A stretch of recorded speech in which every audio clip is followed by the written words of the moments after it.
Like father, like son, Utah Highway Patrol Trooper Ray Pearson was murdered during a routine traffic stop back in 1978. Years later, his son followed his father's law enforcement footsteps, and as part of Clint Pearson's journey, he never lost sight of the man who killed his father.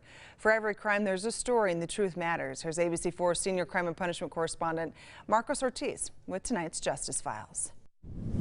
Clint Pearson's father and grandfather were both UHP troopers. In 1978, his father was murdered, but that didn't stop him from becoming a sheriff's deputy. And to this day, he continues to make sure justice is carried out on his father's behalf. The one that sticks in my head is the day before. It's a lasting memory of a then 8-year-old as he sees his father get into his patrol car. And he smiled and waved and got in his patrol car and went to work. But the next day, Trooper Ray Pearson is gunned down during a traffic stop on State Road 20 near Panguitch. He had been following a pickup truck, turns on his lights, stops and comes out to talk to 18-year-old Brian Stack. And Stack just stuck the gun out the window, turned it backwards and pulled the trigger and hit my dad right in the heart. Before dying, Trooper Pearson manages to fire 6 times and radios for help. A passerby finds Pearson, calls for help, and the manhunt for a killer begins. Stack is arrested, but not after 87 shots are fired at him. One bullet grazes his head. Days later, in 1978, hundreds turn out for Trooper Pearson's funeral. But I remember getting up on that back seat and turning around and looking back out of that car, back that long procession of red and blue lights. As far as I could see, I couldn't even see the end of it.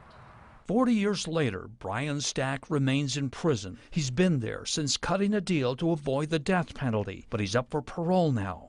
There are not sufficient words for me to express the sorrow and pain I caused. Trooper Pearson's son is there, but prison rules don't allow his photo to be taken. The hearing officer wants to know why Stack deserves to be out. I'm no longer the 18-year-old kid whose thoughtless actions brought so much pain into so many people's lives. Stack claims while in prison he finds religion, gains an education, and learns skills. Outside, UHP's top brass joined Pearson at the hearing. Pearson opposes Stack's release. He made a deal with the people of the state of Utah, and he says, if you won't seek the death penalty against me, I'll serve my life in prison. And now he wants out. He wants to renege on that deal, and that's not cool. Pearson follows his father and grandfather's footsteps. He's now a deputy for the Grand County Sheriff's Office. He says life without his father was difficult, but he grew up in hopes of making Trooper Pearson proud of his son. And that picture goes to work with me every day. It's in my patrol car, and I keep it in my patrol car to remind me how fragile this could be. Deputy Pearson and his family will have to wait to learn of Stack's future. The entire Board of Pardons will have to review this hearing to see whether or not Stack will be released from prison. For the Justice Files, Marcos Ortiz, ABC4 News.